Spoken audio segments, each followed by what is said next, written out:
Right, it is 7 o'clock. If we can like to make a start, please. Thank you very much. So I'll just read the general announcements out first. The fire alarm. So on hearing the fire alarm, please make your way to the nearest fire exits, which are clearly marked. Please ensure your mobile phones are switched off or on silent. Councillors who are using Modern Gov application to access a document pack for the meeting may continue to use their electronic devices. Members must only use their devices to access council and committee information and ensure that they are not distracted by their electronic devices. The meeting is being filmed for live or subsequent broadcast, except where there are confidential or exempt items. There are none this evening. By entering the council chamber and using the public seating areas, you are consenting to being filmed. If this presents any difficulty, please inform Democratic Services. If you wish to speak, please raise your hand and wait for an invitation from the chair. Remember to turn your microphone off when you have finished speaking. Please face the microphone when speaking and speak loudly, clearly, and as close as possible to the microphone. When referring to a specific report, page or slide, mention the report, page or slide so that all members have a clear understanding of what is being discussed. Please could councillors remember to collect their post from the members' lounge at the close of the meeting if you have not already done so. Thank you.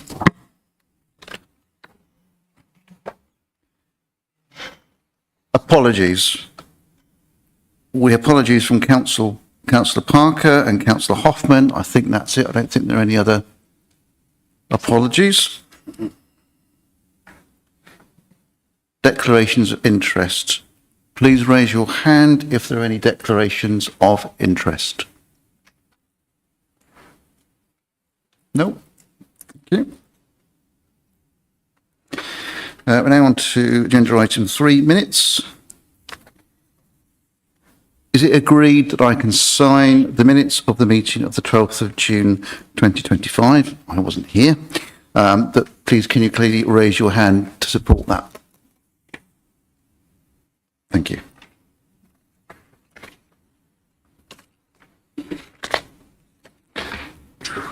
Put them somewhere. There we go.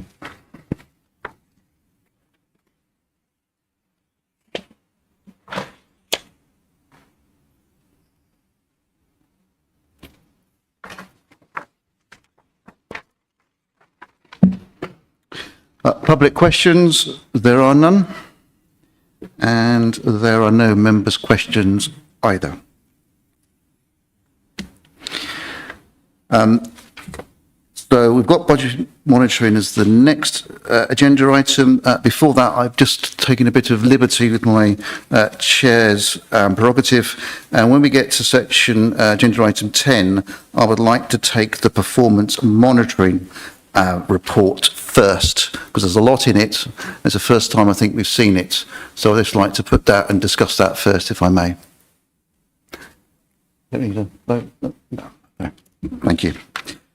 So I'd like to introduce Adele on the budget monitoring report. Thank you. Thank you, Chair. This is the first budget monitoring report for this financial year. Based on the first quarter, but any variances or forecasts, I should say, were there for the end of the financial year. So we're projecting forward with our forecasts. So if I briefly go through the report, happy to take any questions after, or if you've got any questions you want to talk to me about after the meeting, that's absolutely fine. So we have a summary basically saying a projected net revenue underspend of 201,000. On the revenue budget and the capital programme, there's a forecast spend of 4.28 million against a revised budget of 7.17 million. Probably the most important table is table 1, the environment revenue budgets, and they're the services within that committee. We give you the original budget, the revised budget, as I said, the forecast outturn where they think they're going to be at the year end, any reserve transfers, and your outturn variance. Normally, we report on variances plus or minus 20,000, but what we do is where there's transfers from reserves, where money's going into or out of reserve funding projects, et cetera, we have given you that narrative. There's probably not too much larger variances on the outturn. I think probably the most significant one is on the waste and recycling, and that's where the biggest variants are.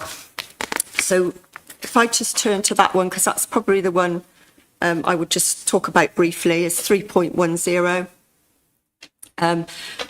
It's a mixture of, and it's an overachievement of income and a slight underspend. So it's garden waste is part of that.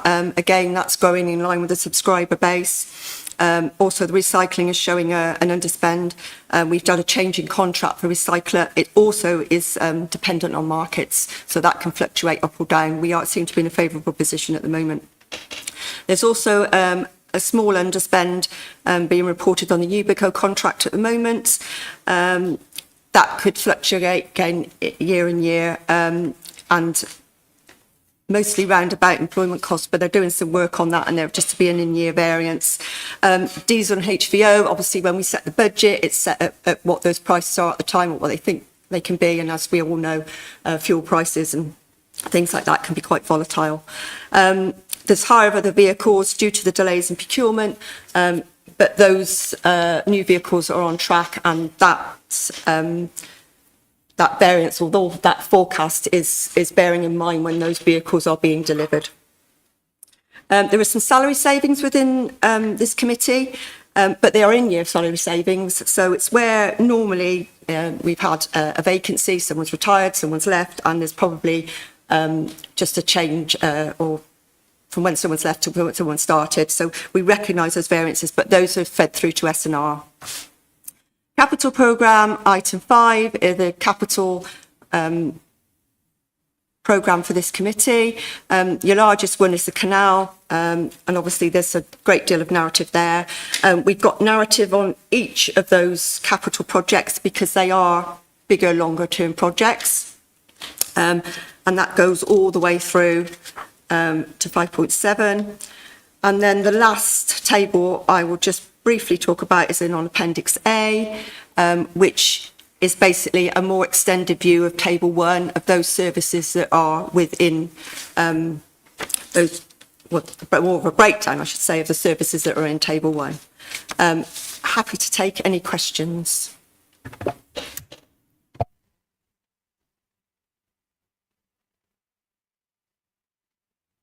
Yeah, thank you, Adele. Very clear as always. This may not really be a question for you, or perhaps it's for James, or perhaps it's no one here. Do we know when we expect to hear the result of the lottery fund bid for the canal? We expect to find out at the end of the month or into early October, but I believe it's about 30th September. Thank you. This might be a question for Mike rather than Adele. Just drilling down slightly on the large figure, which is the underspend because the contracts on the waste are favourable. Do you foresee any change in that at all? Are there going to be any changes in the market, for instance, that might affect that? I'm just wondering whether plastics, for instance, are going through a bit of a phase at the moment of not being as easily recycled. Yeah, thanks, Maggie. Good question. Yes, we do foresee some changes afoot. Adele's referred to the change in our fibre contract that we've made this year, which has brought about sort of favourable financial terms over the last contracts. But going forward, as you rightly point out, plastics is going to become an issue. So we've got a contract that we extended that contract, and that now runs until summer 2026. We've got the ability to further extend that contract, but we will need to make sure at that point that we're able to collect all the material that we're mandated to collect from March 2027. So that's, as you know, the flexible plastic, which is going to come with a considerable cost associated with it. We'll be paying to get that material recycled. Yeah. Are there any further questions? No? I've just got one on the, again, on section 310, and that was at the, just towards the end of that paragraph, it talks about delays in sort of vehicles, new vehicles coming on. I just want to know whether that had been resolved, that some of those vehicles have been purchased now. Yeah, so those particular vehicles were actually ordered in July of 2024. So they're 3.5 ton cage vehicles. We've got two variants. We've got 6 diesel that have just about hit the workshop. So they're being checked over before being put into service. So they are now with us. And we've got 3 EV vehicles of the same type. And we're still awaiting those, but we're not expecting to wait too much longer. So those particular vehicles, they are quite bespoke. A base vehicle is ordered essentially, and then it goes to the body shop. So they do tend to take a little while to arrive with us. But yeah, thankfully the diesel variants are now with us. Thank you. Sarah? Thank you, Chair. I just wanted to follow up on Mike's point around flexible plastics, and just a note of caution on how we're monitoring the market, because I'm conscious that as we get closer and closer towards the 2027 deadline, every other local authority is going to be in the same position as us, looking for an outlet for flexible plastics, which will mean that price will just go up and up and up. So we need to be, I'm just wondering what our plans are to keep an eye on that market to make sure we're going at the right time to secure the right price, so we don't end up at the March 2027 end and we end up having to pay more because we've waited until that time. Well, a couple of things. Tricia has done very well to secure a presentation by Suez and Ollie in terms of the Flex Collect project at the next GRWP. So Ollie will be able to advise us as to what the best course of action is based on the trials that have taken place. Our incumbent for that material is currently Suez. So we are in, constant communication with our account manager, trying to understand where the market's going. So, yeah. I was just going to say, should I also clarify that wasn't a commercial question, because I'm conscious of my conflict of interest with my employer as well. That was a personal statement from a councillor perspective, because I'm conscious that my employer came up a couple of times in that response. Okay, thank you. Any further questions on this agenda item? No, okay. I'll just read out the decision then. The committee resolves to note the outturn forecast for the general fund, revenue budget and the capital programme for this committee. Do I have a proposer? Thank you, Dave. And do I have a... Thank you, Martin. Does the seconder wish to talk? No, just repeat my thanks to Adele.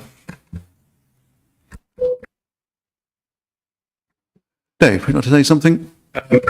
It's all very self-explanatory. Thank you very much. And we're early in the financial year, so I guess you shouldn't expect too much in the way of variance, but it's well explained in the report. Thank you. Do we have any debate? Tricia. Just want to thank the team for the recent report on the vapes and the batteries, which shows that when we collect something different, it is welcomed by the residents. And we've had a ton of batteries and 80 kilos of vapes in the first few months. So we will continue to try and expand our offering. And every time you put any comms out, it reminds people about the general recycling schemes, and particularly this one, it's on your food waste bin, nudge, nudge, so that's pretty handy. But on the flexible plastics particularly, we've got this thing called EPR, which the Extended Producer Responsibility, which the government has kicked off quite quickly without necessarily knowing what the numbers are. And this is a research year, so we've all been given a chunk of funding that needs to go towards reprocessing of that material. So we are looking to how much of that we might need to set aside to cover things like the additional cost of recycling the plastics. Hot on the heels of that, we've got this ETS, because we love an acronym in the waste trade, so emissions trading scheme. In a couple of years, we're going to have to pay for all the carbon that goes out the chimney of Javelin Park because of the plastic going in at the bottom. So we're actually treating this environmentally rather than financially. We've got this chunk of money in. We've got to look at how we can use that to responsibly deal with the carbon that we might be chucking out into the atmosphere. And the easiest way is by taking the plastics out of the waste stream at the beginning. So we're discussing this at Gloucestershire Waste Partnership. We're trying to keep a handle on it as best we can in Little Old Stroud District. And we are obviously a very small player, but that also makes us quite attractive to some markets because we've got really good reputation for having good quality recycling.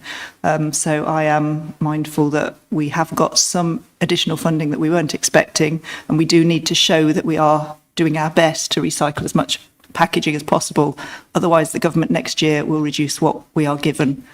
So very mindful of that and trying to keep it going. Thank you, Tricia. I think it's slightly out of sequence, but is there any further discussion on this agenda item? No. Can I then ask you to raise your hand if you are in favour?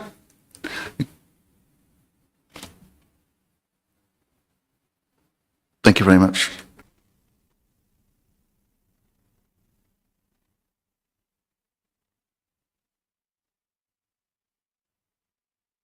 So the next agenda item is bulky waste trial results, and Gemma.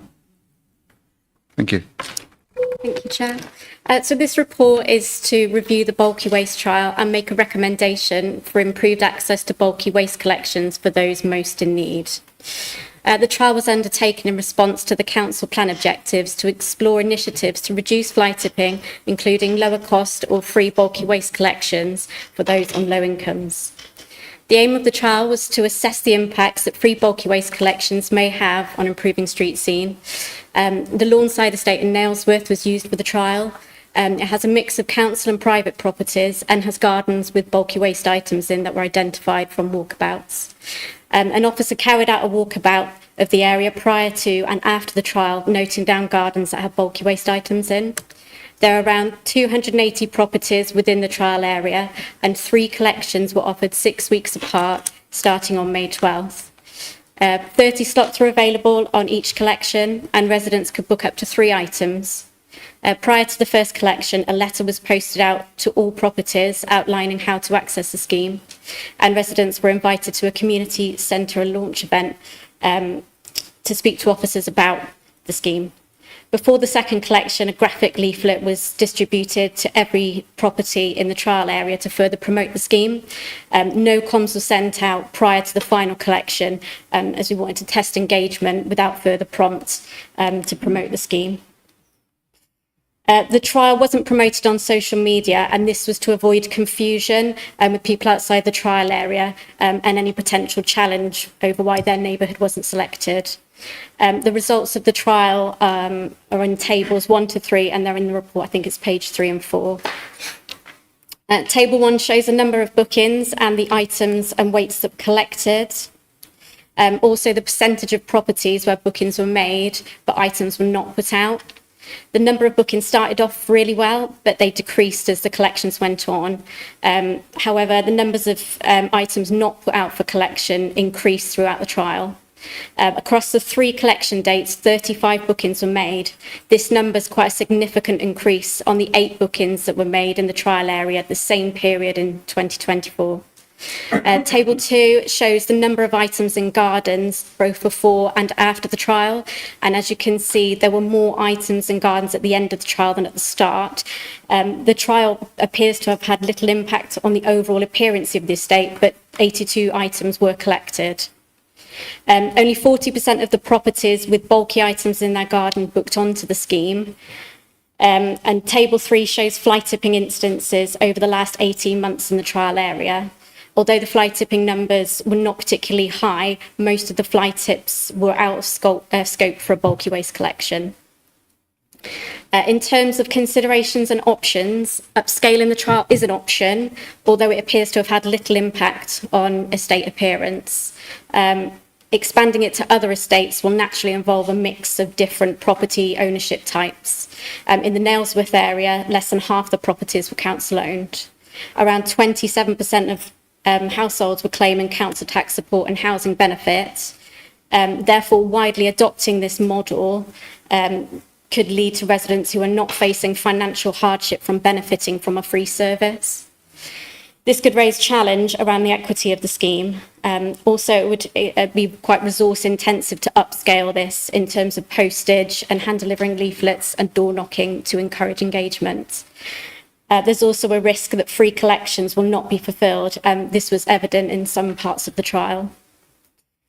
To offer a more targeted approach, so officers have revisited the potential to offer a concessionary service to those in receipt of certain benefits.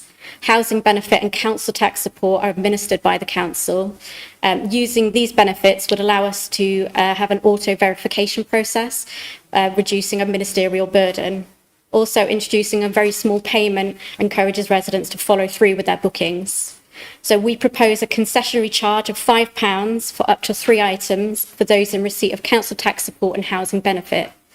We know that approximately 9% of households are in receipt of council tax support and 4% in receipt of housing benefit. This approach would target those most in need across the district. Our recommendation is to approve the concessionary model proposed. It would allow access to a low-cost, on-demand, district-wide service, allowing residents to book collections when they need it rather than waiting for a scheduled free collection. Our neighbouring authorities offer similar models, but the proposed model in this report would make Stroud one of the cheapest in the county. The approved budget of 55k is adequate to adopt this model. However, we will keep this under review for the first 6 months of the scheme to ensure that the budget we have is sufficient. Also, we'll carry out a review after 6 months to establish the uptake of the scheme. Our ICT development team, they are the ones that are responsible for building this booking system. They'll be able to start the build in November of this year, although due to other projects such as the garden waste expansion and a system upgrade, the earliest start date that we're looking at, that they propose, would be the beginning of April 2026. Prior to launch, we'll develop a communications plan and work with our housing services team so that they can promote the scheme to tenants. And to address fly tipping and street scene and council estates, community services will continue to liaise with our housing services team. So I welcome any questions on that. Anyone's got? Thank you, Gemma. Any questions for Gemma? Oh. Maggie, thank you. Thank you very much, Gemma, and thank you for going through the report with us a few weeks ago as well, and answering the questions that many of us brought up there to give more sort of in-depth, because it's quite difficult to sort of arrange a trial which answers all the questions, isn't it? And I think this has sort of gone a long way to do that, but it's also left a few areas of uncertainty. One thing I just wanted to pick up on was the paper sort of put one of the objectives as being to reduce fly tipping.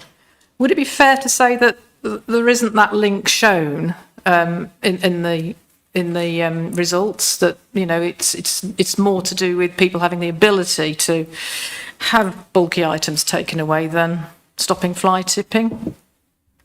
Yeah, the council objective was obviously to reduce fly tipping and to look at a way to offer a reduced service for people most in need. So obviously, I get your point that in terms of the trial, it didn't really necessarily focus so much on fly tipping as such. It was more kind of street scene of the estate. But obviously, I think the two kind of need to be dealt with differently. So there's looking at a sort of way to combat fly tipping, and then obviously what was picked up in terms of the street scene, and then also picking up on what our proposal is in terms of offering a concessionary service. Thank you. Do you mind if I had a supplementary? Go ahead, Maggie. On that, because you mentioned street scene, which of course is another important factor. And I think where the trial was, it was clear that there had been a lot of work to upgrade the look of a lot of the and retrofit a lot of the houses there. And it was felt that this you know, the fact there was so many items in the gardens was not really, you know, making the area attractive. So in terms of street scene, one or two bits of feedback I've had as a local ward councillor for Nailsworth is that would it be helpful to have a supplementary scheme which would occasionally be able to help people who don't have transport to be able to take waste that can't be picked up as bulky waste, but is waste nonetheless, occasionally, so that we manage to help people who don't have access to transport to get to the tip. I believe in the past, tenants, housing services have run sort of schemes like this. Years ago, we had like a Pride in Your Neighbourhood event, which was managed by housing services, and obviously we provided the vehicle. I think that's potentially a takeaway for have a discussion with housing services, obviously because it's their, you know, it's their area. So I think that's a takeaway that would be a discussion point with them.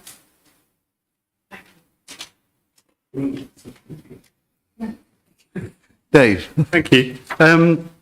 A couple of questions, and I'll take them in turn, if I may. So we've got a decent increase in collections, which is the result that we were looking for. And there are two things going on here. We've got promotion, which is the communication work that went on, and we've also got the reduction in cost. Do you have any kind of sense of what's the balance of impact of those two factors? Is it the cost was lower and that prompted people to do it, or is it the communications and that was the prompt? Well, obviously it's a free service, so you know, when I think we've done as much communication as potentially what we could have done. I think again, if this was to be upscaled, going and doing door knocking sort of across all the different properties around the district, but be extremely resource intensive. So I think, you know, we've done a letter, we've done a graphic leaflet. So I don't see there was much more in terms of communication other than sort of going around and doing door knocking. Sorry, what was the other point? Sorry. No, that was it. All right, okay. That comes from the same question, which is the proposed fee. And I understand what you're trying to do. So you're trying to get a commitment, a financial commitment that will encourage people to make sure the waste is available when the guys come to collect it.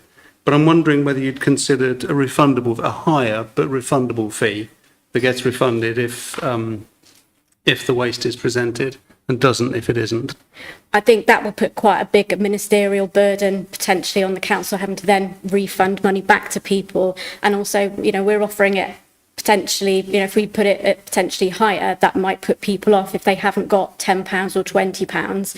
You know, that might potentially put them off. They might be able to get it back at a later date, but if they don't have the money up front, I think that's why I think sort of £5 fee is a good measure. Sarah? Thanks, Chair. Thanks for going through that with us, Chair. I guess the bit that I'm not quite clear in my head from the results of the trial, and obviously it's a small trial and it's really hard to deduce, you know, big themes from it, as obviously, you know, my fellow councillors have pointed out. And I guess in my mind, there's, as part of that review period, I think it's important for us to ascertain whether that's actually achieving what we want it to achieve, i.e. helping people to access a service they didn't do otherwise. Is it possible for us to add a couple of questions in at the booking stage to give us some kind of interactive one-on-one data, i.e. are you choosing this service, you know, have you signed up for this service because we're offering the concessionary rate, and what would you have done otherwise? You know, along those sorts of lines, so we've got an idea 6 months down the line of, have people chosen to do that because we've offered it, in which case great, because we're giving people access to the service, objective achieved, but also what would they have done otherwise, so we can kind of reassure ourselves, I think, that, you know, the assumptions being made, which I think we probably all agree is the right thing, just we've got that data to demonstrate that actually, yes, we have, and if not, it may tell us things that might help us to tweak the service slightly to make sure that it is achieving those objectives. Sorry, that's a very long-winded question. Let me just explain where I was coming from. Is that possible with the booking system that IT are proposing? Obviously, that's something I'd have to speak to IT, because, you know, I'm not definitely not designing the system, they are. And I don't see that there's any reason why we couldn't potentially build something in to get some kind of feedback. How that will look, I don't know. It's a question I'll need to ask them, but I'm sure it's something that we could include. Great, thank you. Helen? Thank you, Chair. Hi, Gemma. I noticed that Lawnside is a mix of council-owned and privately owned properties. I just wondered, given that we ended up in beginning of August with even more bulky items in gardens in the Lawnside area, I wonder, I don't know whether we have data on how many were actually in the council properties, the gardens of council properties, and whether we could take a more proactive approach to those tenants through our housing services, if that's been explored. Because I'm wondering whether a one-to-one approach to find out and offer services where they're clearly needed would really help, and a little bit of, encouragement. Yeah, we've shared the data with our housing services. I mean, I can't speak for them in terms of what they do with their, their resource, but I know that they do walkabouts, and I've had some photos from previous years where they've sort of done walkabouts and spoke to residents, and I know that they do liaise where there's gardens that are particularly have lots of items in, but obviously that's a housing services sort of their resource to do, but they've had the data, and I'm fairly sure that they'll be going around speaking to those residents.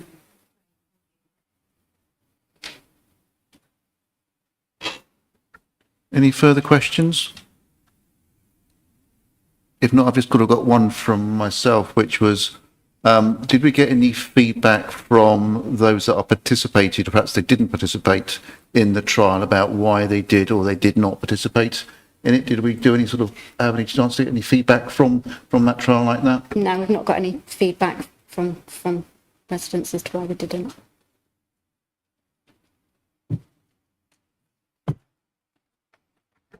If there are no more questions, I will read out the resolution. Oh, sorry, Dave. Just a late one, thank you, Chair. When you might have mentioned it in here, sorry, Gemma, if I missed it. When are we planning to review the new, assuming that we agree, the proposal? When would you plan to review it so that we can tell whether it's working or not? Yeah, we said once it's sort of been executed and it's live, it'd be about we do a 6-month review. Sorry, Chair, I'm keeping you from the resolution. Just following on from Councillor Matthews' point, in 6 months, do we, including this proposal, will we have the option to discontinue this if we don't think it's successful?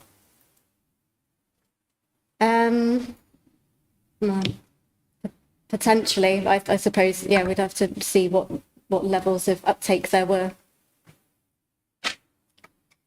Yeah, I think that's a good question, because I'm not sure we've established what success looks like in terms of uptake, and therefore... I think we've got the opportunity to understand from those residents in receipt of those benefits. We'll be able to look from previous years as to what the uptake has been, so what the impact of this trial has been. So, what we're likely to do in those initial months is be able to monitor that.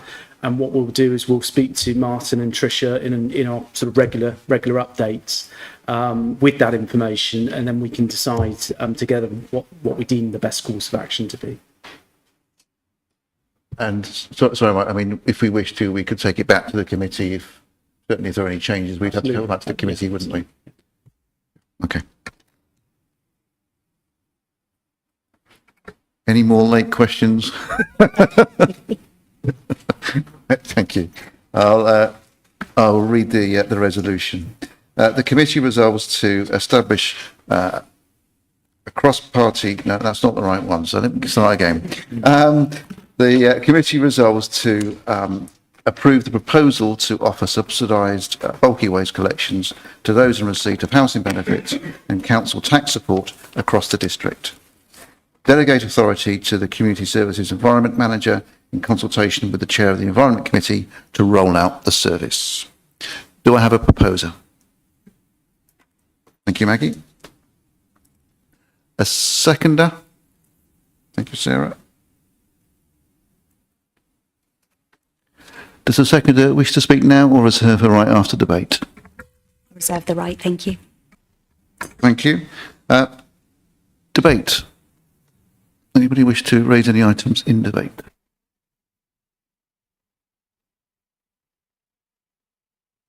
No, I can't see any hands coming up, in time or out of time. It's, So, Sarah, would you want to say something? I think we've covered it all. I think it's an important way to provide access to essential services for our residents, and I look forward to see what happens in 6 months, and hopefully we can all deem it a success. Thank you. Maggie? Thank you, Chair. Once again, to thank Gemma and the team for putting a lot of work into this and thinking it through, because it wasn't a very easy thing to do in a short space of time. And also to say thank you also that, we're going to be able to offer low-income families an opportunity to, to get rid of bulky items, which otherwise £25 is a lot of money for people on low incomes. So thank you, everybody. Thank you. Can you raise your hand if you are in favour? Thank you. That's unanimous. Keep forgetting to put my name up. Thank you.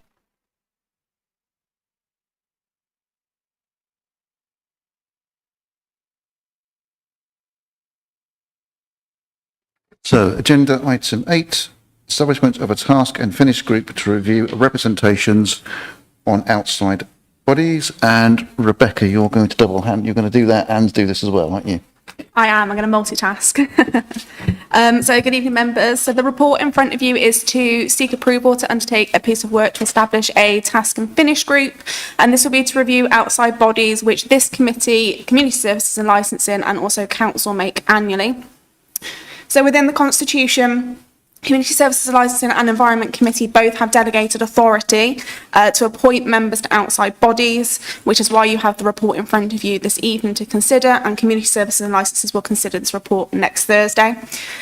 So in terms of some background, the last review was undertaken in 2016-17, and whilst there is no statutory requirement for regular reviews, it is considered good practice, and particularly with, so the Council makes preparations with local government reorganisation, it's a really good and effective way to make sure that our governance arrangements are robust and the effectiveness of the current reporting mechanisms are reviewed and ensure that they are in line with what the Council and members would like.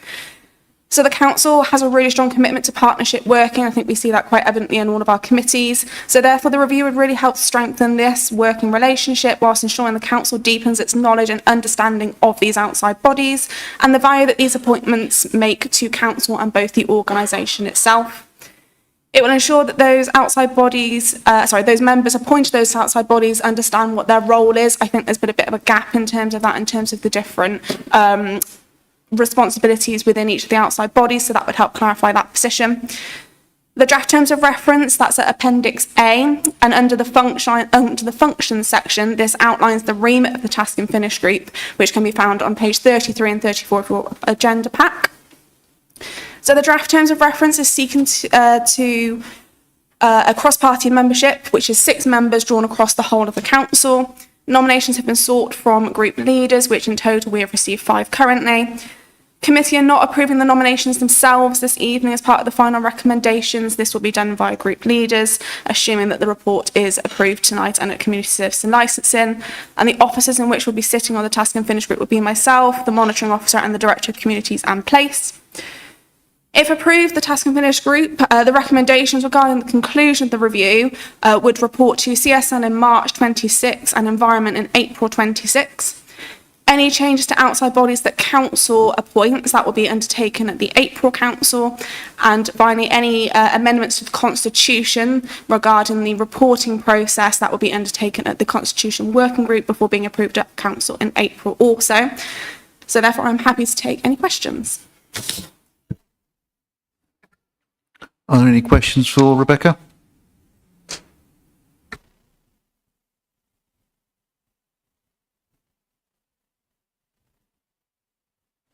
If there are no questions, I will get on to the resolution. And that is, the committee resolves to establish a cross-party task and finish group to review the council's outside bodies, approve the draft terms of reference as set out in Appendix A, and agree that recommendations from the task and finish group are reported to Community Services and Licensing Committee and Environment Committee. Do I have a proposer? Thank you, Maggie. And a seconder? Thank you, Martin. Martin, would you like to speak now or speak later? Yeah, I'll say a quick word. Thank you. As having sat on 2 of these outside bodies more or less since I joined the council, I find it very valuable and interesting work. And it occurs to me I was never told quite what I was supposed to do as a trustee of Stroud Valley's project and a board member at the Cotswold National Landscape. So it would be interesting to hear, and it'd actually be useful to be told what's my function to the council. So that's one thing that could helpfully come out of this, I think, as well as just sorting the chaff from the wheat, as it were, since I think there are some redundant positions. But anyway, that will be for the group to look into. So I will welcome it. Thank you, Martin. Anybody want to debate? Sorry, Tricia. Yeah, I just want to echo what Rebecca mentioned. We do have a really good record of collaboration in the council, obviously within the chamber and in our committee system, but the work we do with our partners to deliver such amazing projects is quite unusual from other councils I've had course to work with and in. So I really I'm quite proud of the fact we do take extra time as councillors to sit on these bodies and to contribute quite usefully in any that I've been engaged in. And it gives them extra confidence, credibility when they're doing grants and things to know that there is local council support. So I think it is really important that we embed this in our practice and procedures and do this review so that anything that we do uncover is carried forward through local government reorganisation to make sure that valuable role continues as things change. So yeah, looking forward to seeing the results of this. Thank you, Tricia. Anybody else wish to debate? No, I think I just want to echo both Tricia's and Martin's points. You know, I think that there are a lot of outside bodies, and I think when I came into the committee, I was quite surprised. I don't know. There was an awful lot of things that came with the role in terms of outside bodies, and it'd be good to know exactly what the function is on those bodies, as Martin has articulated. But it's also in the same on the flip side is the fact that we are so involved in so many bodies across the district is really positive in terms of getting that engagement, understanding what various organisations or community groups are involved with, and it just really creates that sort of connection, which I think is really positive and really beneficial to delivery a lot of things within the district in terms of different projects, etc. So, Maggie, would you like to say anything as a proposer? Just again to reiterate, a bit like Martin, I was finding my way a bit with the two groups that I've been involved in. But nonetheless, it's quite easy to find things that, you can promote the information to the rest of the council and the residents about what's going on in these, groups within the district. And also, there's quite a lot that we, as Stroud District Council, can put into some of these groups. For instance, the Gloucestershire Waste and Resource Partnership. I think we very much punch above our weight there, Tricia. Go, Tricia.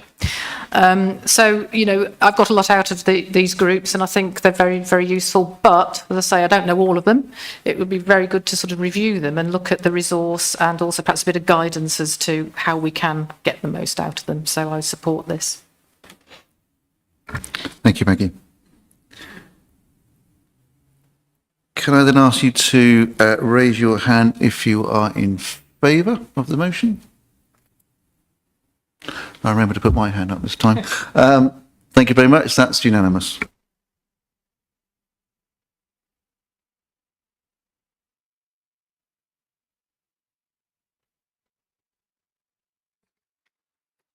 So the next agenda item is appointment to the Stroud Valley's Project Board, which was agreed last meeting that it be deferred to this committee. A nomination has been received by Councillor Martin Brown. Are there any further nominations?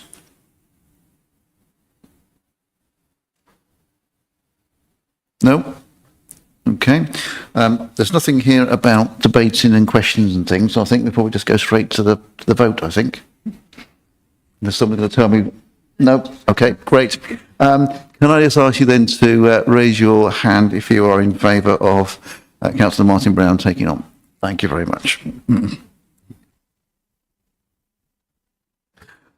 I don't know what to ask you. Do you want to say anything, Martin, or...? I'm honoured. Stroud Valley's project is a great organisation, and but like if it's quite the right time to say so. I mean, like many small voluntary community organisations, it's struggling financially and in other ways. So it's the support that this council gives it is important to it. And I'm very happy to continue representing us there. Thank you. Thank you. We're now on to the large agenda item 10. And as I said earlier, I'd like to bring up item D first. So that's the performance monitoring reports. So I think I ask Terry to, if you wish to say anything about your monitoring report.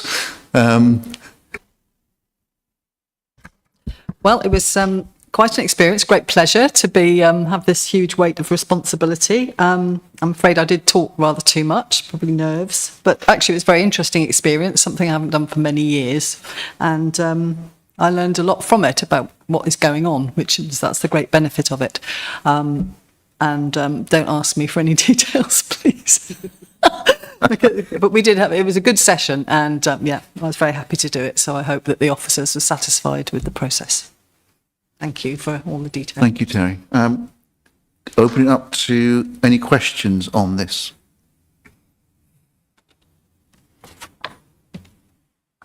Sarah. I'm not quite sure who I'm asking the question to, so it may be you, Terry. How often are these produced? Is this an annual report, or is this? I believe it's quarterly, but I may be corrected. James, do you want to come in? I don't need to correct, that's absolutely spot on.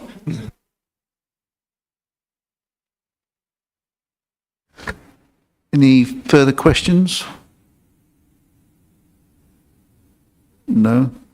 I mean, I had my own sort of personal view on this. It was, there's an awful lot in here. It's useful to have the summary at the front, but I just felt that there may have been, and I had a conversation with James earlier, that may be something sort of a halfway house where they get a little bit more information on the summary might just help give a little bit more of a flavour of all the depth of all the report packs, because it is a lot if you have to wade your way through to find out, well, is that one on track, is that one not on track? So I felt, this is the first time that this has been produced, and I felt that it could benefit with a little bit of tweaking in terms of perhaps providing a little bit more information at the front that prevents us necessarily having to delve down immediately into the detail. James, do you want to comment on that?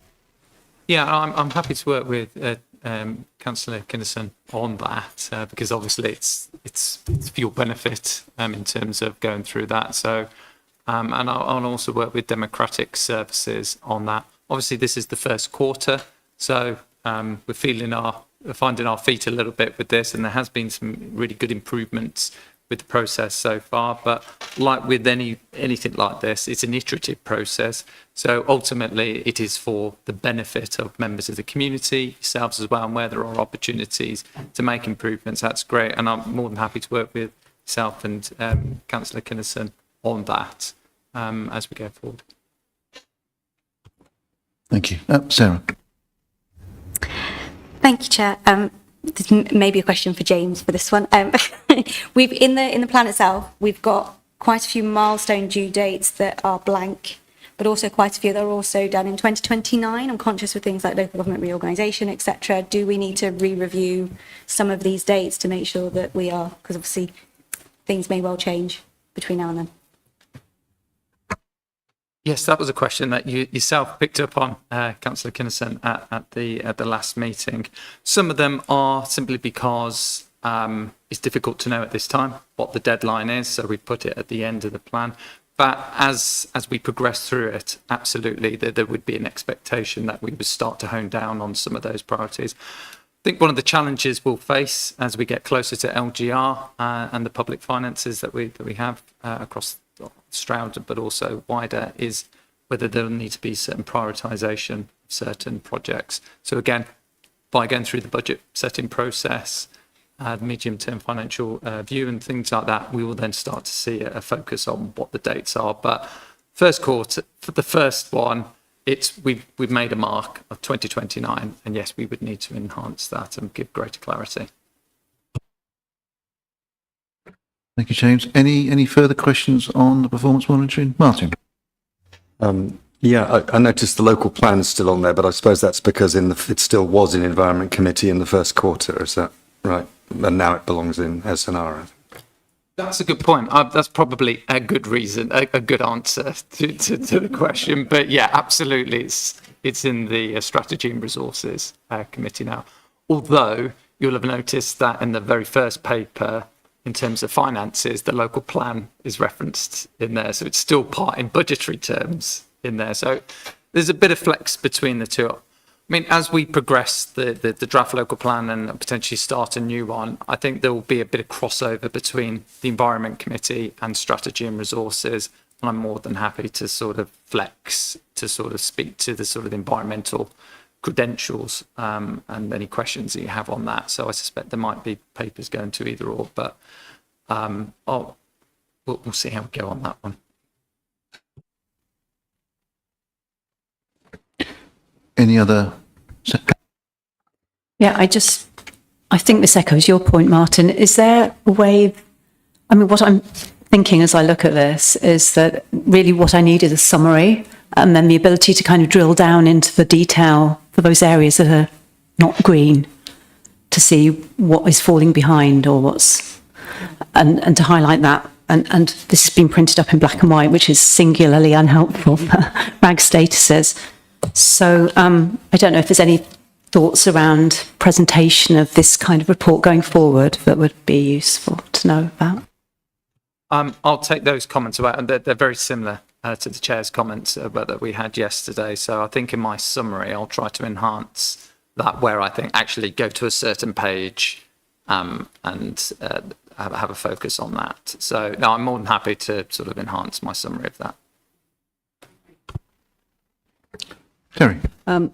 We did say, didn't we, James, that, I mean, there are some very good graphical tools on this piece of software, so it probably would be another way of representing. I think there is one. What page is that, Maggie? You spotted it. There was a bit of a summary, but there's probably a better way graphically of presenting, you know, the ones that are not yet, because we are early in the cycle of those that are not yet very far progressed, if that's what colleagues are after. James? Yes, thank you. Yeah, absolutely. I think this comes down to whether the data is qualitative or quantitative, whether it's numbers or not. And those that are have a lot of numbers to them, they lend themselves very nicely to graphics, where it's a more sort of descriptive sort of update and things like that. I'll try and find ways of enhancing the sort of the visual qualities of the feedback there. But yes, where we can use the technology with IdeaGen, then yes, we'll use.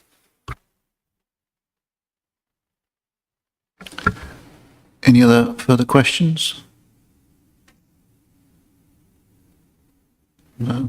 I mean, again, from myself looking through some of the detail, I think, you know, when I go through it, I think there are some things that we might want to, within the, you know, budgetary constraints, move a little bit forward. My, you know, personal view is that, you know, the climate tool, which I think is EN1A2, I've written down. I think it's sort of, it's got one of those March 29 dates, but I think because it's quite important to actually get that process into the everyday decision making of the council, it might be helpful to move that forward a little bit. I think there's also a February 26 date, but we may, you know, in discussion with the relevant officers, think about whether some of these things could be moved forward. James, you're ready to get on there. I am, sorry. I think that's one of those examples. Actually, if you go to one of the very last papers on the work programme, you'll see that the climate and decision-making tool is in February next year. So rather than it being sort of March 2029, actually is being delivered. It will be hot on the heels of the climate and nature strategy, which will be bringing to the committee in December. So, yeah, I mean, the team are working hard in the background already on that. So, yeah, there is some good commitment there. What it does show, though, is that possibly I should have updated the monitoring just to reflect that. So again, bear with me as we finesse that. But yes, thank you. Okay, thank you, James. We might just check that out next time to see whether things quite in line. Sarah. It was just a question for our agenda going forward, considering how important this is. You know, it's our council plan, it's our key document, and it's, you know, is this more worthy of a separate section on the agenda rather than being, you know, bulked in with all these other important reports? Don't get me wrong, but I would suggest this perhaps has a slightly higher priority. That was my view as well, Sarah. I think it is, because it is such important, and there's an awful lot in there as well, that it gets moved forward. Tricia.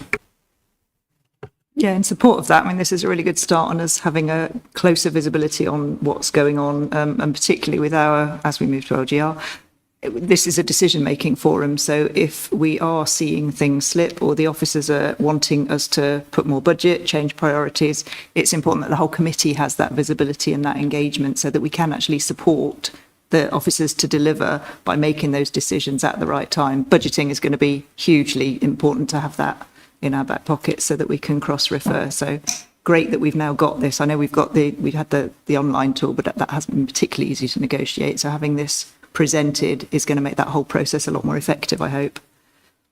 Yeah, this is an information note, so there's no decision to be made. But what you can get from this and over time is that understanding things are slipping, so you can request legitimately a paper to be brought to the committee for a greater sort of review of that, whether there's additional recommendations or sort of support that's needed to it. But yeah, it's just to note that this is an information note. There's no decisions here, but it, as I say, over time, it will give you an opportunity to keep your, sort of, I suppose, finger on the pulse of any slippages or any sort of successes as well that's being delivered through that. I'm a project manager. I can't help myself. Once I've got the information, it just helps to move everything forward. And particularly, we haven't really taken close eye on risks and things, and they are only going to get bigger as finances are further stretched and we move towards a very different structure at local authority. So I think this is going to be invaluable going forward. Thank you, Tricia. Terry. Just wanted to make the observation, and apologies for not knowing how reporting was done before, like project monitoring was done before. But I've been in 3 meetings today, and in all the meetings, IDEA Gen, it's obviously a significant officer load. You can do the work, and then you've got to report that you've done the work, and that's another job. So, you know, using this tool, it is a significant amount of time that it takes to do, you know, to report on what you've done as well as doing the job. So I don't know where officers are in terms of, and I don't mean, this isn't a criticism, I don't know, you know, with different teams across SDC, where officers are with like routinely updating IDEA Gen very, very frequently rather than every so often or just before each quarter. James, I can see you're poised. I am. I think this comes down to our conversations in the monitoring meetings, and we can work together on where we feel the risks are, and I can keep you up to date with the risks of the actions there, and then we can potentially focus on that, because there is a lot to get through in the best part of an hour that we're given. So between you and I and others in the group, we'll sort of, if that's a real, I think it's an excellent idea actually, that sort of risk-based approach to reviewing this, so we can sort of work on our sort of meetings and how we then present this to the Environment Committee. Thank you, James. Any more questions? I mean, I've just got one thought, and I might get told that you can't do this. I mean, it is followed up from what Tricia said, and others, it's a really important report. It is, just comes to us a report and we can ask questions. It's not a formal motion, but I am just wondering, thinking out loud, whether we could add a section on debate and just have a general discussion around the report as well as formally asking questions. Now, you might have to take that back, and it might be an honest question, I don't know. It may not be possible in our constitution to do that, but I don't know. It was just a sort of thought I had. I'm not going to be as definitive as James, but we can take it away and we could make this effectively a decision report to note. So effectively there is still no decision, but it would just put it actually as an agenda item on its own for you to note that quarter's performance monitoring, which would bring it on to the Constitution. Just need to double check. I've not got my blue Bible with me because I'm just observing today. But it's possible and we'll find a way to bring this onto the agenda. Thank you. I'm sure if people, members think that's not a good idea, you can let me know, or the opposite. If there's no more questions and we can't have a debate on that point, then back to agenda item 10A, and that's me. I did a report late because the climate leadership Gloucestershire was only last Thursday, and I think copies of the report will go round. Those copies will come round. So just very briefly, it was held at Hartbury College, the fantastic agricultural sort of college, agri-tech facility we've got within Gloucestershire, where, as well as the sort of normal education, they really are looking to develop students as those that can take positive action to mitigate climate and improve resilience of farming, so they can go out and actually take action and feel confident in taking action almost immediately they come out of college. So that's fantastic. And the college itself has a bid to help, try to get some trial equipment to monitor and measure biodiversity, which is a sort of a much needed area of research in order to try and measure that, because at the moment we haven't really got much in the way of being able to do that. So that's good. A new vice chair was appointed. The CLG has also appointed a new climate and planning manager. There was a discussion around the Gloucestershire local growth plan. Around that really, although there's been a lot of debate around that, a lot of questions going in, it's still a little bit light on the benefits of nature. So that was discussed and pushed back to the county. There was discussion on community energy projects and Cheltenham progressing with a heat network in the centre of town, which is pretty exciting. And separately, work was progressing on the Forest of Dean with a similar scheme. There was a presentation and discussion around the FIRB Now retrofit, and a little bit disappointing in that since it commenced, there have only been 29 inquiries and only 2 have progressed. So it's a little bit underwhelming in terms of take up on that sort of retrofit scheme. But there is a public engagement event in Cheltenham on the 4th of October. And then a presentation on the Green Skills Strategy update. And again, it was well received, but there was a little bit of a gaps in some of those skills. Again, around sort of nature engagement, it was a bit more too focused on sort of tech rather than sort of nature recovery and skills involved in that. And then, although there was frustration and disappointment around the time taken around section 106 template to secure the biodiversity net gain within the county, I think James has had an update on that. Yes, so we were just waiting for Cheltenham and Forest of Dean, who I understand have now signed. So it's a template that will be really useful to secure and engage. So it has been quite a painful process, but we got there in the end. And I want to just thank sort of members' support in getting that over the line. So thank you. Thank you, James. I know it was a verbal, but were there any questions on that? Martin. Is that the FIRB Now number? Is that for the whole county? It is for all those, I think, 6 out of 7 of sort of the districts and boroughs, but it is across more or less the whole county. So, yeah.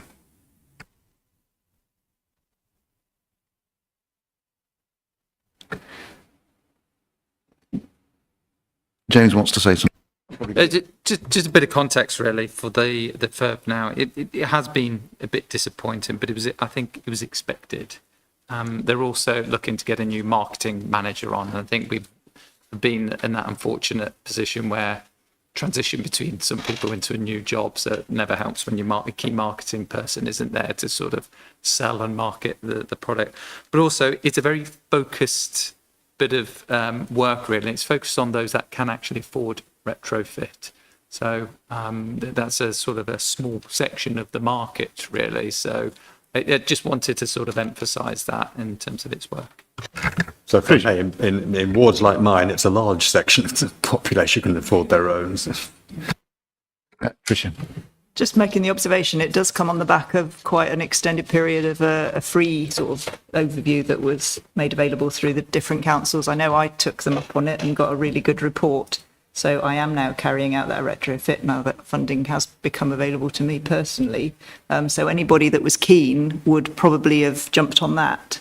So we're now in the sort of second tranche of people that weren't really thinking about it, but maybe now are. So I would expect those numbers to be quite low. And it is quite expensive. It's quite, even if you don't go ahead with anything, you've got to come up with quite a lot of money, which to some people would be a barrier, knowing that they've then got the 5-10 grand or whatever to do the actual work as well. So I think a small number, as we keep saying, those that can afford it are the ones that are possibly contributing more carbon anyway.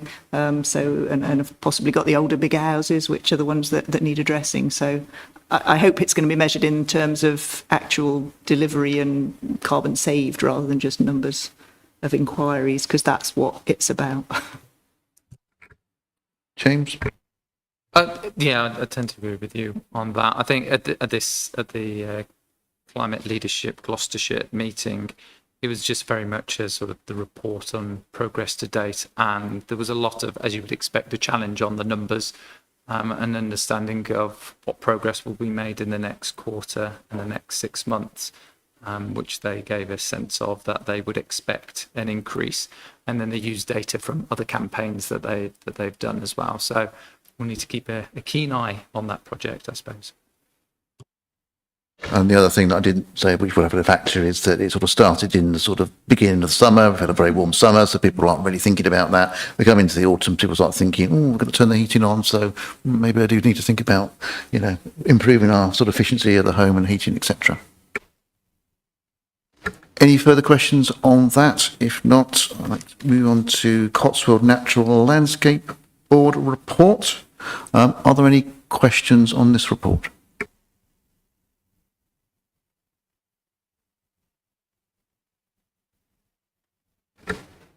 No? Okay. I will then move on to Lower Severn Internal Drainage Board report.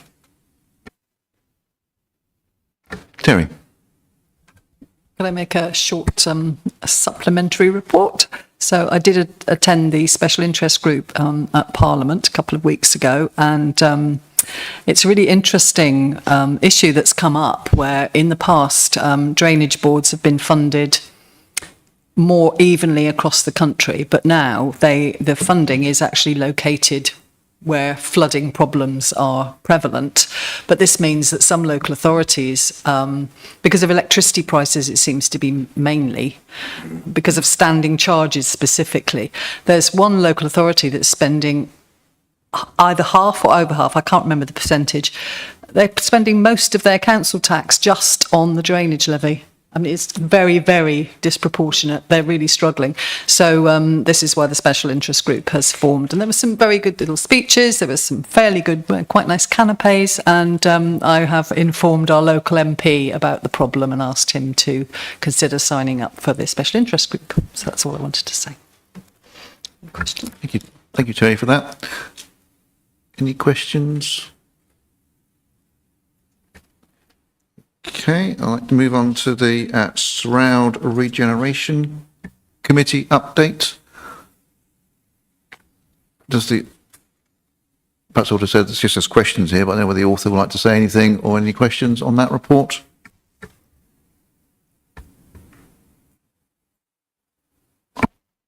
Can't see any hands. Oh, you need... Yeah, just welcome any improvements to the apology of a bus station that we've got going on at Merry Walks. It's really hard to get public transport in rural areas, and when you have that as your central kind of hub, it's any improvements is welcome, however inadequate they may feel as a bus user, particularly the links with the station for this joined up work. And I'm glad that we've got the rail partnership actually looking at that a bit more closely, because it's got to be a user-centric view or we're never going to break this car habit in our rural areas. So I just wanted to draw attention to that and say thank goodness it's happened at last. Thank you, Tricia. Anybody else got any questions, anything at all? No? Okay. The Stroud Valley Project Board.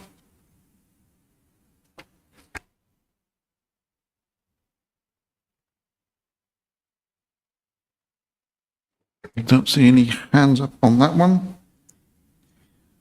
The next one is the air quality update.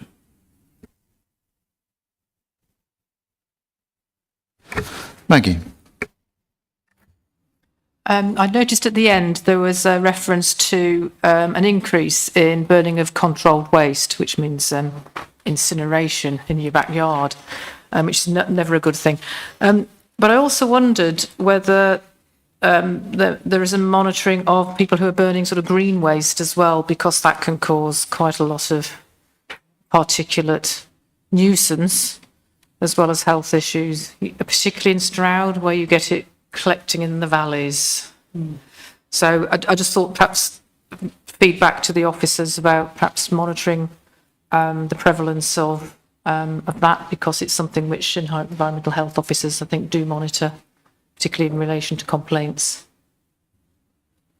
But otherwise, pleased to see that one of the monitors is going to be placed in a wood burning area within the district as well. Because again, similar thing, people think this is a great thing to do, but it does have air quality consequences, which can be, in particular weather conditions, can be quite stark. Thank you, Maggie. Yeah, I mean, if you get an inversion, don't you, when it's got certain things, then it just doesn't go, it just gets stuck, doesn't it? Yeah, Terry. You might have noticed that was raised on the front of the project monitoring report, actually, that wood burning stoves, to be included in that. Yeah. Thank you, Terry. Tricia. I agree with you, Maggie. Yeah, no, Chalford was high on the list because it was an unexpected blob on that monitoring they did a few years ago, which is the last set of complete data we've got, and nobody's quite sure why. And it's since then we've had this massive forest clearance and burning of the wood on site. So if that's all finished, at least then we'll have a sensible measure. But that's been quite tragic, knowing that for some reason that area does tend to hold the pollution, as by the previous report.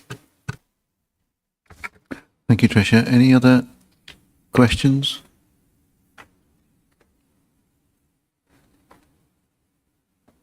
I think just following on from Maggie's comment, I mean, it might be useful for us to see the sort of environmental health statistics on sort of complaints about bonfires and smoke generally, in addition to this. Might just give us a more complete picture as to what's going on, as well as just the air monitoring one, in terms of complaints. I think that might be helpful. So. Yeah, I'll feed that back. And as part of any future update, we can sort of marry that in with the air quality update to see different data sets coming together. Thank you, James. If there are no more questions on that one, then we move on to the update on curbside collection of vapes and batteries, which Tricia and I did a bit of a double axe photo shoot last Friday in the depot. Any questions on that? Maggie. Just an observation, it made it look like you were personally collecting the batteries. I am. Because you had your high vis on. But really not a question, more an endorsement of this, because those of us who work in the waste management sector know that this is, a lot of people think this is out of sight, out of mind when you chuck things away. They're causing fires everywhere, not just in the collection trucks. Suez did have a fire in Manchester yesterday. You just have to Google it and you can see every day this is happening. But it also happens at recycling sites. So these are things that the fire and rescue service have to spend hours, even days sometimes tackling, just because one battery has been discarded in the wrong place. So, you know, this is a success story, and hopefully through GWRP we can encourage other districts to take the same approach. Thank you, Maggie. Any other questions?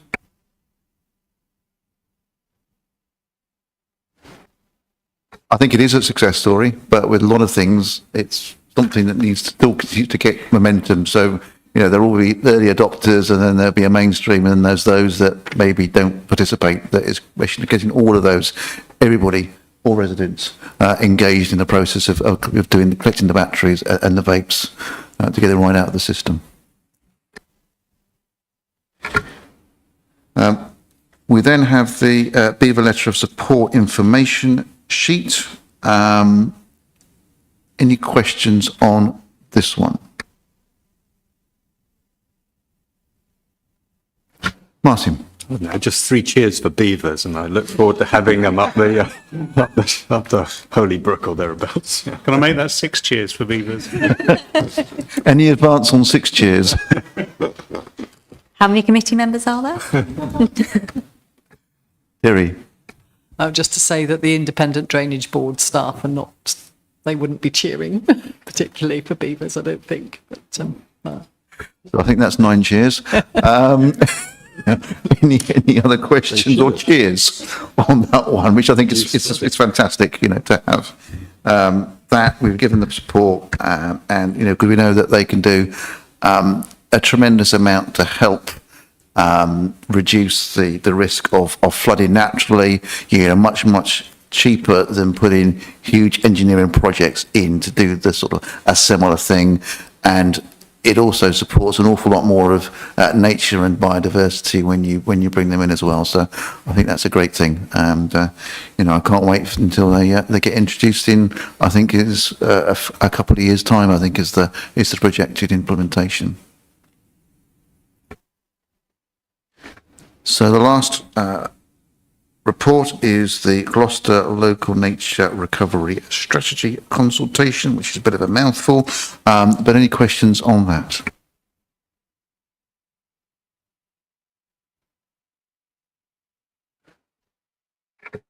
If not, I've sort of got one that I believe, as this is all for James, is that once this is agreed, then Stroud will have its own one that sort of dovetails into that. Is that correct?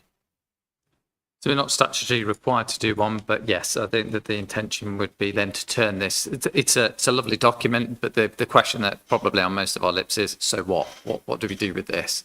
And then it's for us at the district council to then coordinate that with other local authorities to sort of give a sense of substance to it. We'll look at the council plan and our priorities there to see where we've done. We've looked at the previous item is a sort of a natural response to sort of adaptation to the challenges we're facing with climate change and also nature resilience. From my own sort of comfort of the local plan and town planning, I see any future local plan being quite central in that. We can start to have positive potentially allocations or certainly policies that would give some weight and teeth to sort of the nature recovery components of it. But yes, we would look to triangulate a few strategies, and also the climate and nature strategy as well. That will give some focus and direction in terms of what our priorities are at the district council.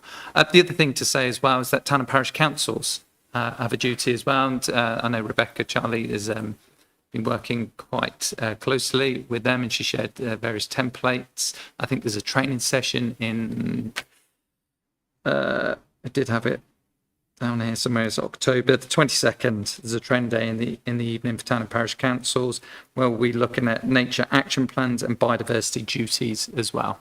So, yes. Thank you, James. And the survey closes on the 19th of October, so there's still time to put comments in. Maggie. I was wondering whether I could give a verbal update on the Berkeley stakeholders group quickly. I didn't manage to write a paper, but seeing as it'll be another 3 months before, and there might be another meeting, would that be okay if I give a short update verbally?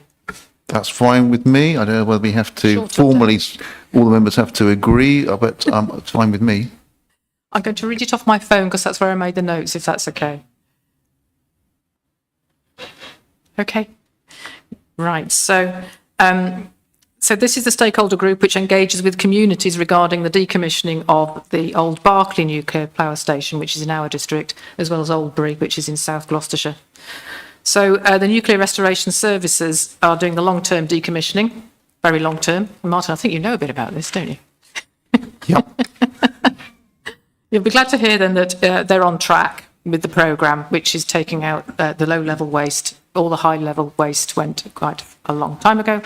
They're dealing with the low-level waste now. So everything is on track. And they've got twin regulators, the Office for Nuclear Regulation, which looks at the matters on site largely and the health and safety aspects as well, and the Environment Agency, which looks at protection of the environment outside of the site. Both of those confirmed everything is satisfactory. There are a couple of questions asked of the regulators. Firstly, I asked them whether they'd looked at the potential impacts of climate change hazards, which could affect the future decommissioning operations at the site, because it's going to be going on for quite a long time. And so that's things like flooding, intense rainfall, storms, prolonged hot weather. The Office for Nuclear Regulation confirmed they have carried out an assessment, and apparently there is a report, but I've not seen it, but I'm interested in it, so I'll get it. And the Environment Agency has confirmed that they are looking at flooding aspects along this stretch of the Severn, including proposed development as well, so not just those sites, but proposed development. And they're going to consider maintenance and upgrades required. A question was also raised from one of the representatives from a local parish council, whether the government's plans to reform regulation of nuclear sites would change the current approach. Because there have been some stories in the press about the UK government ripping up nuclear safety rules. Sounds a bit scary. However, don't worry everybody, that's not going to happen. Both regulators confirmed that there's nothing going to be ripped up. They're actually being tasked with making regulation better and not reducing standards. And finally, it was good to hear that a number of new apprentices have been taken on by Nuclear Restoration Services, and they're very active in supporting Gloucestershire Skills and Careers Forum with STEM and outreach to local schools. Finally, there was there's a new book been written of the history of Berkeley Nuclear Labs, which in its day was a world-leading facility. So everyone's celebrating that history of the site. Any questions? Martin. Yeah, thank you, Maggie. When's the decommissioning supposed to finish, if ever? Sorry, I'll have to get back to you on that one, Martin, but it's very long term is all I can say. We may be retired, in fact, by the time that happens. Any other question? I'm not going to say anything on that. Any other questions at all? Should you want to say anything on? I committed the same faux pas as Maggie and didn't say that I needed to get a report on the agenda. So the Gloucestershire Resource and Waste Partnership met with the new administration at the county, setting a very different tone, which was quite refreshing. The main things that we are looking at now are these upcoming TLAs that I mentioned earlier, to do with taxation, which is currently putting a lot more pressure on the public purse, with some of it coming through from the packaging manufacturers. So that's what we're going to be focusing on. And the other major achievement is Jill has managed to get a subgroup going with focus on litter. Everyone's extraordinarily enthusiastic and grateful because it's obviously been on everybody's watch list for some time, but prioritising it amongst the other more pressing statutory duties just hasn't happened. So we're really delighted that Jill's leading the way there. Including trying to get national change. And I know our local MP is on one of the committees at council, so I hope we can all collaborate to give him the information he needs. And the subgroup that Jill's got together has got pretty much nearly all the districts on, if not all of them, by the time it meets. So we're probably going to be quite a national reference case for that, which I'm really proud of, and every credit to Jill for taking that on with such ridiculous enthusiasm and some extraordinary publicity, profile raising events. So it's quite an exciting time to be chairing the Gloucestershire Resource Weight Partnership. And we've got a meeting middle of October, so I will endeavour to be a little more administratively competent and put a report together for next time. Thank you, Tricia. I don't know whether it's a bit unkind to ask whether there's any questions actually, whether you just put them on there, but I'll talk for hours. but yeah, Jill. I'll just add the litter working group meeting that's taking place on the 2nd of October. So we'll feed that back to the main group, and then we'll feed that back to this group. Thank you, Jill. Any questions at all? I mean, they're doing Tricia's doing a fantastic job as chair of that working group. There's an awful lot to get at on that, and there's an awful lot of enthusiasm and to take a lead across the county, if not more widely than that, I think. And I know that it's a bit of an uphill struggle in terms of getting that support across all parties to the partnership, but I think we fully support what Tricia, Jill, and others on there are doing, and really want them to succeed. So the last item is the work programme, which sets out the work that's coming up in the next series of committee meetings. There's a lot of reports, there's a lot of business there as well. Are there any observations on the work programme, anything that people have got any questions on, or think that there's anything obviously missing at all?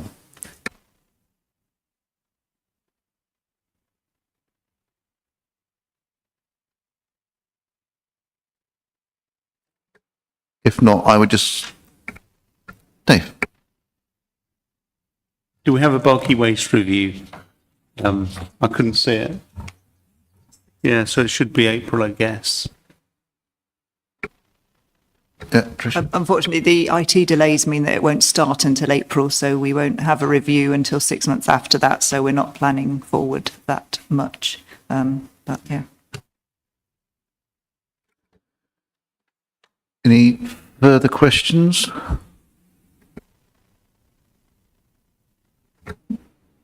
Maggie? There seems to be something about a single-use plastics item. Is this a working group or something that was going to be set up? Sorry to dump that one in. I just noticed it at the bottom of the list there. It says future information evenings. I think, Tricia, do you want to take that one? Yeah, we've had this single use, and it's single use materials rather than plastics. Plastics is an easy one, but it's actually the behaviour change that's being focused on across the industry and everything else. This was going to be a working group under James's predecessor. It never quite reached the top of the priority list, and we're looking at other ways of achieving that without the formality of a working group, perhaps, because at the moment it's not making the criteria to be high enough up the agenda for my liking. So we're looking at other ways of doing it. But yeah, rest assured, it's a little bit of a hobby horse of mine, so it ain't going to get forgotten. Thank you, Tricia. Yeah, I think the intent was to sort of be action orientated, as opposed to being sort of wrapped up in all the things that you have to do for a formal, task and finish group. The only thing that I would also say is that you may recognise there were a couple of things that were originally on the agenda that came off. I don't know whether James wants to say anything on there. There was a Radwick conservation item that has come off, and then there was the Selsley Common one that's come off, and so they may well need to come back on, but I will just pass over to James. Thank you, Chair. So speaking to the first one, the Randwick Article 4 direction, you may remember the last committee we brought It's really good to see, actually. It was a community-led review of the conservation area and the special qualities of sort of the listed building, there's heritage within that. There were a couple of recommendations that came through that, one of which was to extend the article, put an Article 4 on certain properties, 16, I believe. And that's simply what that recommendation there is, to remove the permitted development rights for certain properties on there. So it's not preventing planning permission, but it's just removing that. We've had some feedback to say that locally that hasn't been as well received as initially thought. So before we bring that back, if at all it comes back, because the recommendation is to simply put in place an Article 4 or support me to put and my delegated authority to do that. So I've asked the local plan team to go back to get some confirmation on what the parish council would like to achieve, because ultimately they brought this recommendation to us. It's a community-led proposition. We've supported them on that, so I'm seeking for some additional clarity on that. So I'll either bring a report saying, yes, it's going to be put in place, or I'll do an information note to conclude the process to say, this is what the parish council wish, and given that we supported, or the committee supported that, then we'll see. But I think I'll need to work in concert with yourself on that as and when I'm given an up-to-date picture on that. In terms of the Selsley Common and the SSSI and the management of Selsley Common, some further work needs to be done in terms of budget and whether the infrastructure would need planning permission. So this, if you may remember, it is about putting some infrastructure there to help, I can't think of the right word, but inoculate cows and various other things. It's about the sort of, sorry, I'm really struggling for the right words there. Yeah, thank you. TB testing of cattle. So some feedback some legal feedback that we've received was a little bit more work needs to happen before that paper can come back to committee.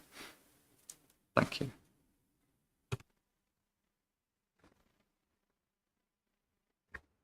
James, any questions at all on Helen? Is that hand or not?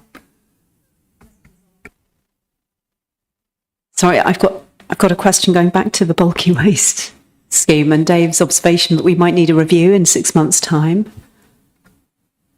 My understanding, reading the recommendation, was that they'd start offering this scheme to people who were eligible for it, and they would review it after 6 months, and then if they decided to go ahead, only at that stage would they ask ICT to develop an online payment system for it. So in that case, we would need to review in 6 months' time from now, because they're going to start offering it immediately. Tricia, do you want to take that? They can't offer it immediately because it would be a system change, and so it's had to join the queue of system change requests, in that they need to do this check so that if somebody's requesting it, they can double check the address against the records to see if they're on any of these hardship measures, and they can't do that as it stands at the moment. The teams that take the calls don't have access to that information, so the system change has to come first. So it's ironic that the investment has to be made before we know whether it's going to be a success or not. That makes no sense. It does as an idea. How did they take payment during the... Oh, no, it was free in the trial, wasn't it? Okay. That's a real shame. The trial was geographical, so it's a lot easier. You can just have it's local. list. Yeah. So I do get why this is more complex than we'd like it to be, but it's important to get it right. If we make it geographical, then as it's a very long lead time, that's all. And it's something that we've decided we wanted to go ahead with. We've got a conflict in priority with the garden waste scheme because that's a national regulation. We've got to have that ready by a certain date. So by default, they have to prioritise that. If it's ready early, brilliant. But I think pragmatically saying the start of next financial year is sensible. And if they can bring it in earlier, all well and good. Yeah, so I might mention earlier, I think it'll be October 26, sort of be 6 months from when we anticipate that the trial will go ahead. And clearly that we want to make sure that system works correctly rather than rushing it in to make sure it's been fully tested, etc., before it goes live. Are there any, oh, Dave? Sorry, just to come back on that, I'm wondering whether, and I hesitate slightly to suggest this, but a manual work, given that this is a pilot, a proof of concept to see whether it works or not, whether we go straight into the ICT development or whether we just find a manual workaround to enable us to start it now and then find out in 6 months' time whether we actually do want to do the ICT development. It may be that we end up doing waiting 6 months, doing the development and find that it doesn't work and we shouldn't have done the development. So it just, you know, I don't like manual workarounds and I suspect officers will like it even less, but I wonder whether it's worth exploring. Yeah, I mean, we're taking things sort of out of sort of sequence. I mean, I guess we could ask the question. I suspect might not come out with a positive, because it sounds to me, you know, if you could put a system in place to get it work properly, if you put a manual system in, that's sort of fraught with potential issues. But I know, Tricia, do you want to come in? I'd just make the observation that we have got these reference cases of other boroughs, districts around the county that are doing this and have been doing it for a bit of time and haven't come back with any suggestions that it was a bad idea. So I think the assumption is that it probably will carry on, whether we've got the pricing level right, etc. But it's almost like an early LGR preparation in that other areas are doing it and have fed back positively. So we've looked into it as a partial solution for the issue that the project was raised in the first place. So we're kind of assuming it probably will be the right thing to do and that it will progress into a unitary authority at some point. So I think that is the right way around rather than lots of extra manual effort. But we can certainly ask that question because, yeah, why delay if we don't need to? And if the answer is we need to because we can't rely on, those people can't have it and there'd be an extra process step and that's going to put another project back, that's up to the officers to advise us. James, I can see you're poised. It was not on that point, but it was more on the point of others around the county. And also, it's the price point that we put this at compared to others. It is significant, well, not say significantly, but it is lower than others. So that you would like to think means that it will be a more accessible service than compared to other locations. I suspect I know what the answer is if I go back to Gemma and ask that question, but I can certainly beg the question. Yeah, I mean, I think, can I just say something? So I think others are doing it, so therefore it must be technically possible to do, and therefore as others done it, fairly easy to do. And then just on the costing, I did do a bit of Googling myself. So Cotswolds charge £14 and Gloucester City £13.50 currently for the same sort of 3 items of bulky waste to be. So we are significantly below that. So, Terry. Just the blockage point seems to be the ICT app or whatever. Is there any way of, sorry, this all should have been discussed earlier, shouldn't it? Is there any way that could be? What happens with the green waste? How is that collected? Is that a routine thing you sign up for? There's no way they could adapt the tool for that or the collection for that to include this bulky waste? No, Just it's question, a Patricia. totally different area of the system. The garden waste is a subscription service, so you sign up at the beginning of the year, and this is a case by case. You call in to book it, so it's a direct interactive thing. It's very frustrating, but we have to prioritise the national regulatory thing. And I think Gemma did mention there is a system upgrade going on in the middle of all this, and having worked in IT, you don't want to be putting changes in while you're doing an upgrade. You need a stable base to compare. So frustrating as it is, all we can do is, I think, if we keep a check of it on the KPI monitoring that you're doing and let everybody know we are watching is probably the best we can do at this point, reluctantly. Any further questions? So, I mean, James is taking away from action just to see whether it's possible for a manual sort of workaround to be done in advance of the IT solution. I'm reluctant to say any more questions, but are there any more questions? Well, I thought it was 7:45. Yeah, I mean, we're about an hour late.